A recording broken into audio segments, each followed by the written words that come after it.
अभंग जो घेतला होता त्या काल्याचा अभंगाचा भावार्थ यथाशक्ती यथामती त्या ठिकाणी पूर्ण झाला असं समजूया. आणि काल्याचं कीर्तन म्हटल्यानंतर आता खरी सुरुवात झाली बरं का. कारण काल्याचं कीर्तन म्हटल्यानंतर त्या कीर्तनामध्ये महाराज चरित्र ते विचारावे केले देवे गोकुळे. जे देवाने गोकुळामध्ये चरित्र केलं त्याचा उच्चार करायचा आहे आणि आचरण करायचं आहे प्रभू रामचंद्राच्या. कारण पूर्ण आणि पूर्णतम प्रभू रामचंद्र हे पूर्ण अवतार आहेत महाराज. आणि पूर्णतम अवतार जो असेल तो आहे आमच्या गोपाळ कृष्णाचा. रामचंद्राच्या चरित्राचं आचरण करायचं आणि गोपाळ कृष्णाच्या चरित्राचं काय करायचं, उच्चारण करायचं. राम म्हणे वाटत आली यज्ञ पावला पावली, राम म्हणे ग्रासोग्रासी तोची तू देवीला उपवासी. ऐसा राम जपे नित्य तुका म्हणे जीवन मुक्त. ही स्थिती निर्माण होती महाराज. आणखीन एक मी तुम्हाला सांगतो, पूर्वीचे लोक बाबा जुने लोक या ठिकाणी असतील. तुम्ही काय म्हणत होते, टाटा बाय बाय हाय हाय म्हणत होते का नाही? काय म्हणत होते म्हणजे पूर्वीचे लोक एकमेकाला भेटले की राम राम राम राम. अरे राम राम असं दोनदा तुम्ही जर म्हटलं तर तुम्हाला 108 वेळ जपाचं पुण्य मिळते. कसं? राम हा जो र अक्षर आहे या र अक्षराच्या 25 मात्रा आहेत. र अक्षराच्या 25 मात्रा आहे. 25 क्रमाने येतो. आणि र अधिक आ बरोबर रा. आणि आ या अक्षराच्या 2 मात्रा आहेत. किती झाले टोटल? 27 नाही का. आणि म या अक्षराच्या 27 मात्रा आहेत. किती झाले? 27 27 54. हा 54 झाले.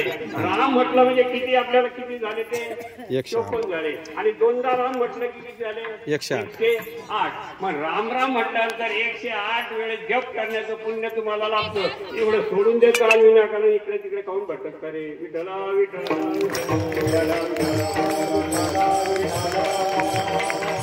हो प्रयत्न करता. मी बोल महाराज बरं का.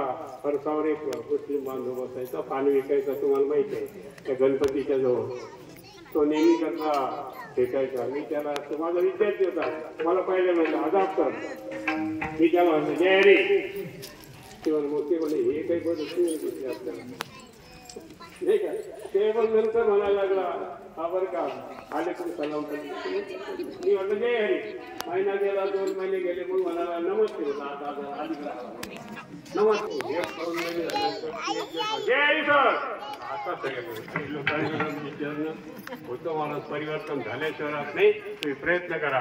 चरित्राचे उच्चारावे केले देवे गोकुळे. भगवंताचं प्रागट्यीकरण मथुरेमध्ये झालं. यशोदेच्या समोर 8 वर्षाचं बालक उभं राहिलं. आणि आईला काय म्हणते, कंदाच्या घराला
6 मुलं मारले ग.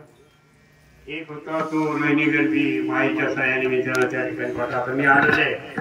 मी नेहमी सांगत असतो, अरे देव देखील आपल्या आईला मोठेपणा देतो. देव देखील आपल्या आईला मोठेपणा देतो. त्या भगवान गोपाळकृष्णाच्या तोंडातील शब्द ऐकत मी काय म्हटलं असेल आईला, आई तुला जर मला वाचवायचं असेल, काय आई तुला जर मला वाचवायचं असेल तर मला कुठं नेऊ का? नंदाच्या घराला मला बघा वाचवणारा कर्तृ मान्यता करू शकते. देवकी होती का याच्यामध्ये होती, देवामध्ये होती मला. तरी देखील त्या ठिकाणी लहानपण घेतलं तर शिका. आई वडिलांना अरे आई वडिलांची जर तुम्ही सेवा केली महाराज, एक उदाहरण सांगतो आणि 2 मिनिटात आठवतो. या ठिकाणी मी जिजामाता कॉलेजमध्ये शिकत होतो महाराज. त्यावेळेस आम्हाला एक तत्वज्ञानाचे हे होते शिक्षक प्राध्यापक, त्यांना अमेरिकेमध्ये कॉल आला आणि ते शिक्षक ते खरंच नावच होतं, आडनाव त्यांचं खरंच होतं. त्या शिक्षकांना अमेरिकेमध्ये गेले पण त्यांना त्यावेळेस स्वस्तिश्री मासिक वाचण्याची आवड लागली. जिजामाता कॉलेजमध्ये एकच फक्त एक मासिक घ्यायचं ते स्वस्तिश्री मासिक आणि ते वाचायचे. आणि ज्यावेळेस ते अमेरिकेला गेले त्यावेळेस त्यांनी त्यांना तिथला पत्ता दिला आणि अमेरिकेमध्ये ते एका म्हातारं जोडपं होतं, त्यांच्याकडे पेईंग गेस्ट करून राहायचे, पैसे द्यायचे राहायचे त्या ठिकाणी. आणि एक दिवस काय झालं, यांनी पत्ता अमेरिकेचा दिला सरांनी, पण हे मासिक तिथे गेलं मला. आणि तिथे गेल्यानंतर ते त्यावेळेस त्या म्हाताऱ्याने पाहिलं काढलं मला, तर त्याच्यावर एक चित्र होतं. समोरच्या बाजूने एक देव जो आहे तो कटीवर हात ठेवून उभा आहे, समोर आपलं एक म्हातारा जोडपं झोपलेलं आहे आणि एक जण त्यांचे पाय जपत, अशा प्रकारचं चित्र त्या ठिकाणी रेखाटलेलं होतं. त्यांनी पाहिलं मला आणि पाहिल्यानंतर ज्यावेळेस हे याच्यातून आले कॉलेजमधून घरी, त्यावेळेस त्यांनी विचारलं वो फेलो हे कोण आहे, झोपलेले 2 जण कोण आहे, कोण त्यांची सेवा कोणाला कोण आहे, हे पाठीमागे उभे ते कोण आहे. त्यांनी सांगितलं महाराज आमची भारतीय संस्कृती अशी आहे की झोपलेले आहेत तर ते आई वडील आहेत आणि जो पाय दाबत आहे तो कुंडलिक आहे. आणि आमची भारतीय संस्कृती आहे की मातृदेवो भव पितृदेवो भव, त्या दोघांची सेवा हा करत आहे. इतकी सेवा केली की प्रत्यक्ष पांडुरंग त्या ठिकाणी देव देखील भेटायला आले. ते काय म्हणाले असतील ग्रस्त, आणि ते म्हणजे एवढी भारतीय संस्कृती श्रेष्ठ आहे, तू तिथं ती संस्कृती सोडून आला कशाला, तू जा घरी आणि चांगल्या प्रकारे मार्गदर्शन कर आणि लोकांना या मार्गाला लाव. म्हणजे आईला वडिलांना महत्व द्यायलाच पाहिजे. संस्कृतीचं बीज वाक्य आहे मातृदेवो भव पितृदेवो भव. मग देवाने देखील आईला मान दिला. आई मला तू काय गोकुळाला बोलतो, हो त्या ठिकाणी वसुदेवाने घेतलेला आहे, गोकुळात आणलेला आहे. गोकुळीच्या सुखा अंत पाहिला बाळकृष्णानंदा घरी आनंद झाल्या, नरनारी जिकडे तिकडे आनंद झालेला आहे.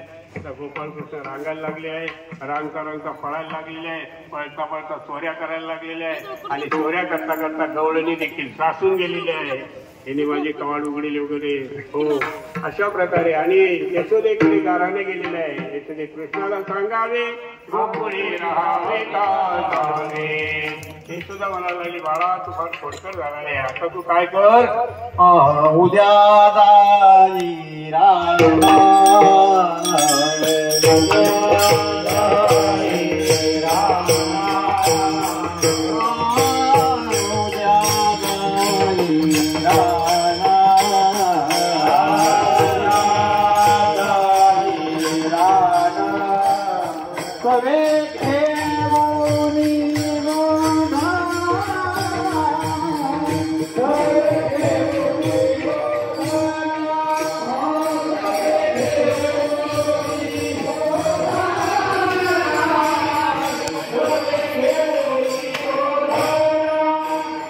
चालू ठेवा.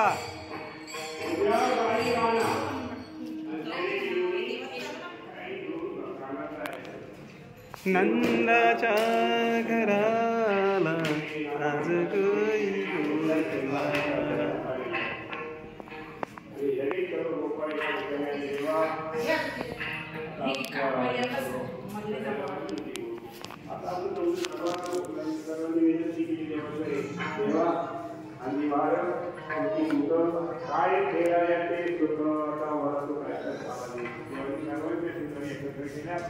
आणि त्या सर्वांना वाटल्या तोच गोपाल काळा जो आहे तो आपल्याला या ठिकाणी सद्गुरू समर्थ रामचंद्रदास महाराज यांच्या ठिकाणी घ्यायचा आहे.